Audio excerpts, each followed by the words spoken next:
Good morning, dear students. This is a revision video for half yearly exam. Chapter 16, Garbage in and Garbage out. So children, this is a half yearly exam pattern. Multiple choice question, 10 marks. Fill in the blanks, 10 marks. Answer in one word, 10 marks. Match the column, 5 marks. True or false, 5 marks. Children, here the objective questions are for 40 marks. And the descriptive question is of 10 marks. So total marks of the paper is 50 marks.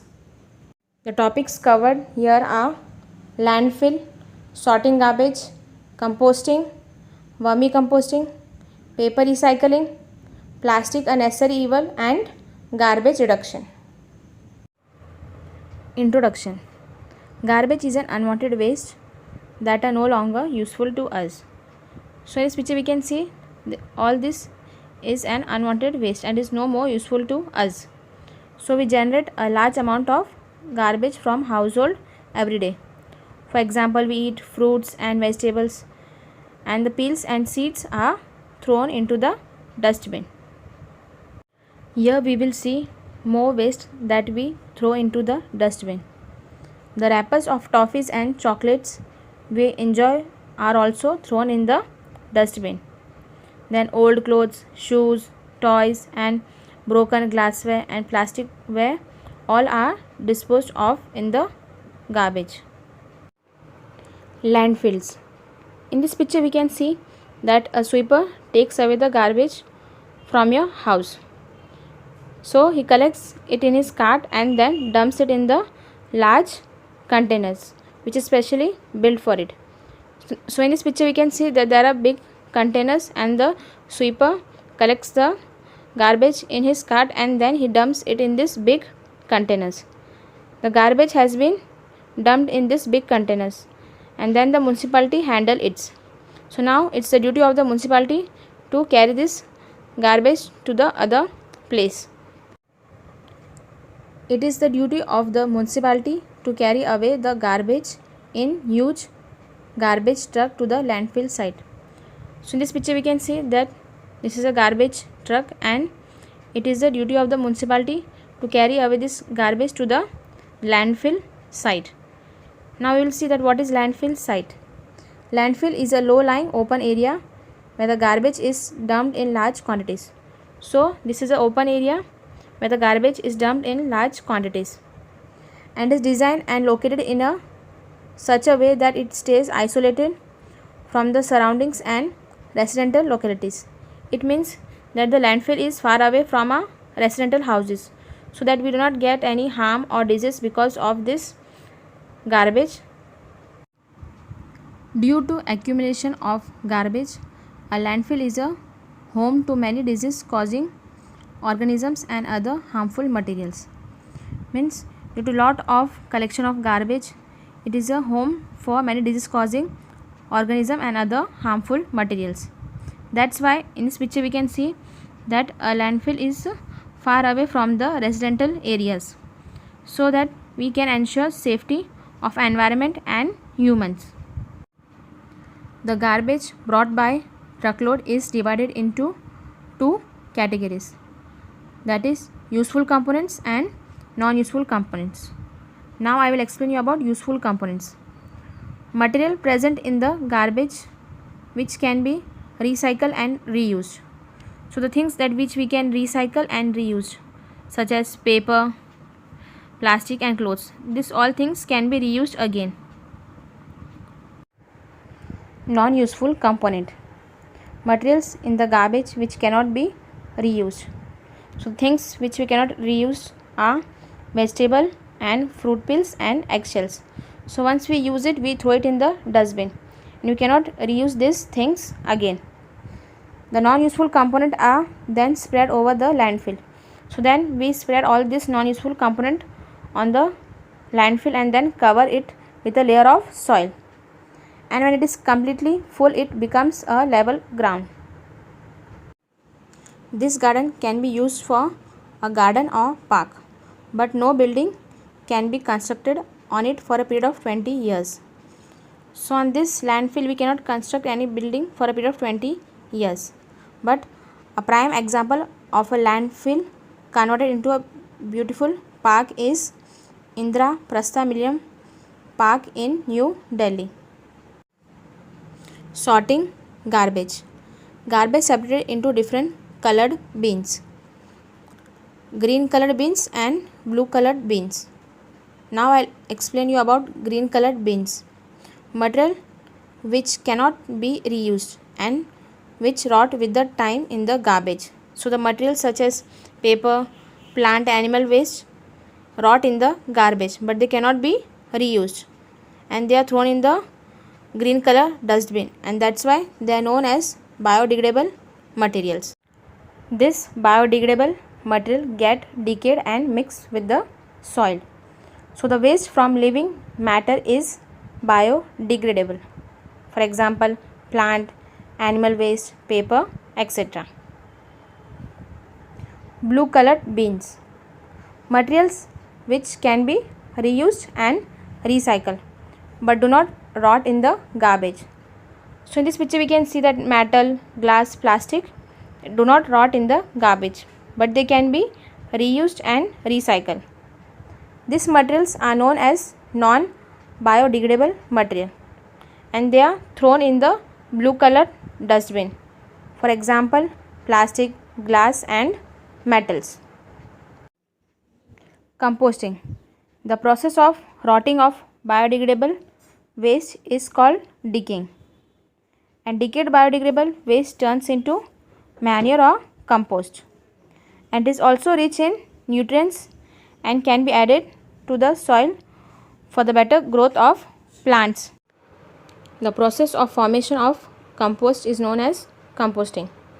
So plant waste can be converted to compost easily, but we see that the gardeners and the sweepers burn the dry leaves collected in the garden and the roadsides. So we should not burn the dry leaves. Instead of it, we should collect it in a pit for manure. After crop harvest, farmers also burn husk and leftover part of crops in the field. So in this picture we can see that the gardeners burn the dry leaves and they also burn the leftover husk and the part of the crops in the field. So burning of this waste produce harmful fumes. So we should stop such activities immediately. Instead, a compost pit can be made in space available, that is in gardens, field, etc. So in this picture we can see that in the garden we can make a compost pit and there we can put the dry leaves in the pit and then we will get a dry manure and we can use it for the plants. Vermicomposting. Earthworms are called farmer's friend and they benefit plants in many ways, like they mix the upper layer of the soil with the lower layer of the soil, making burrows, and they also increase the supply of nutrients in the soil. And for this we can say that this activity increases the soil fertility, and earthworm excreta is also rich in nutrients. Redworm is a type of earthworm and it needs a moderate temperature and moist environment to survive. So here in this picture we can see that the redworm prepare compost through vermicomposting, and in a day it eats food equal to its own body weight. So this redworm does not have a teeth to grind the food, so it has a special structure called gizzard which help it to grind its food, and redworm are used to make compost. So the method of preparing compost with the help of redworm is called vermicomposting. In this picture we can see that larger pits can be used for vermicomposting in agricultural fields, and they help to reduce or eliminate the need of chemical fertilizers. So here we do not need any chemical fertilizers. Vermicomposting is more economical and environment friendly. It is cheap and it is also environment friendly than the chemical fertilizers, because chemical fertilizers can harm our crops. Paper recycling. Paper is a biodegradable product derived from wood. So we get paper from wood, and reuse and recycling of paper will reduce the cutting down of trees. If we will reuse the paper, so we can reduce the cutting down of the trees. So some ways to recycle paper are paper for book covers, making paper bags, and paper matching. Plastic a necessary evil. Plastic are an integral part of life, and plastic is durable, light in weight, and non-rusting. And plasticware is also economical, means it is cheap and we get it easily anywhere. As we have seen in the activity 1 that plastic do not rot. So some plastic can be recycled, but rest just become an environmental hazard, means the plastic which do not rot is an environmental hazard and we get a lot of problem because of the plastic. Plastic makes our food toxic. So if we will store our food in plastic containers, so it will make our food poisonous. So we should avoid storing our foods into plastic bags or containers. We should limit the use of plastic and reduce the load of plastic waste in our environment. So we should limit the use of plastic and reduce the load of plastic from the environment. One way of doing this is to use paper or cloth bag instead of plastic bag for shopping. So we should use paper or cloth bag instead of plastic for shopping. Careless disposal of plastic. Heating and burning of plastic release harmful gases. So we should avoid heating and burning of plastic. And this fume contains cancer causing agents. And we should not throw the kitchen waste carelessly in plastic bags along with the food, because the stray animals may swallow the plastic bag along with the food and this can cause them choke to death. Plastic bag can also block drains and cause floods, and this will lead to the heavy rain. Garbage reduction. The 3 R's are recycling, reusing, reducing, and we should keep it in practice. Some ways in which we can reduce garbage are: we can make compost of all vegetables and fruit waste, and we can also use both sides of the paper, and we can reuse plastic bag whenever possible. We can use paper bag or jute bags to minimize the use of plastic bags. We can also use sillet for rough work. We can recycle paper through the art of paper matching. We can use old greeting cards for making decorative materials. Pencil shavings can be used for making greeting cards or decorating photo frames. And we can also use old, slightly broken plasticware, ceramic-ware or glassware for potting plants. Reducing garbage will reduce the load of environment. Thank you, dear students.